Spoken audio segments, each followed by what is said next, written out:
Connu sous le nom de Kolngay Haini en germain et Geron Sunsay en Hausa, le Phyllanthus amarus est une plante médicinale reconnue pour ses vertus exceptionnelles. Grâce à ses propriétés diurétiques, il contribue à l'élimination des toxines et soutient le bon fonctionnement des reins. Une infusion de Phyllanthus amarus est un allié naturel pour la détoxification et l'équilibre du corps. La particularité de cette plante, c'est qu'elle porte des graines derrière sur la face inférieure, parce qu'il y a au moins 4 espèces qui la ressemblent. Et cette plante est utilisée beaucoup pour soutenir la santé du foie, pour aussi améliorer les fonctions des voies urinaires. Donc on l'utilise pour le traitement de beaucoup de maladies. Pour nettoyer le sang, il faut boire un grand verre matin et soir en ajoutant 2 cuillerées à soupe de miel. Prendre cette infusion pendant 2 semaines afin d'obtenir un sang purifié de tout déchet. Pour nettoyer le ventre, il faut chercher les feuilles de Phyllanthus amarus plus des feuilles de basilic et un peu de feuilles de Nîmes. Faire bouillir avec de l'eau et boire un grand verre matin et soir. Pour traiter le diabète, vous prenez une cuillerée à café de la poudre sèche, de la feuille sèche, pardon, que vous mettez dans un verre d'eau et vous mettez ça dans une théière et vous faites bouillir pendant 10 minutes.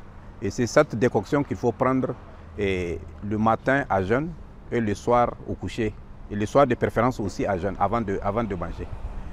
Et pour traiter la fièvre typhoïde, pour la fièvre typhoïde, on l'associe avec la plante qu'on appelle Cleum viscosa, Koubei Bassi. On l'associe là également, c'est une décoction qu'il faut faire. Et il faut faire et boire matin et soir pour traiter la fièvre typhoïde. Pour les calculs rénaux aussi, c'est toujours la décoction, c'est soit la décoction ou bien le jus vert. Les deux traitent les calculs rénaux. Vous avez également le traitement contre le palu. Le paludisme, c'est aussi la feuille qu'il faut bouillir. Peut-être que vous allez me demander la quantité. La quantité, c'est une cuillerée à café de la feuille verte ou bien une cuillerée à soupe du jus vert. Donc il faut toujours ajouter du citron quand c'est pour traiter le paludisme.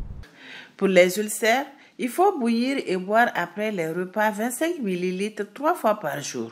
L'aménorrhée, quant à elle, se traite avec un suppositoire de pâte de feuilles placé dans la partie intime de la femme.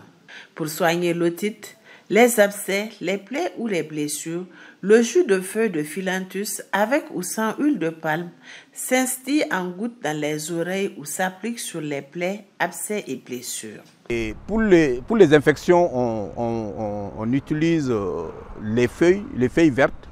Donc il faut broyer et mélanger avec du beurre de karité et utiliser sous forme de suppositoire.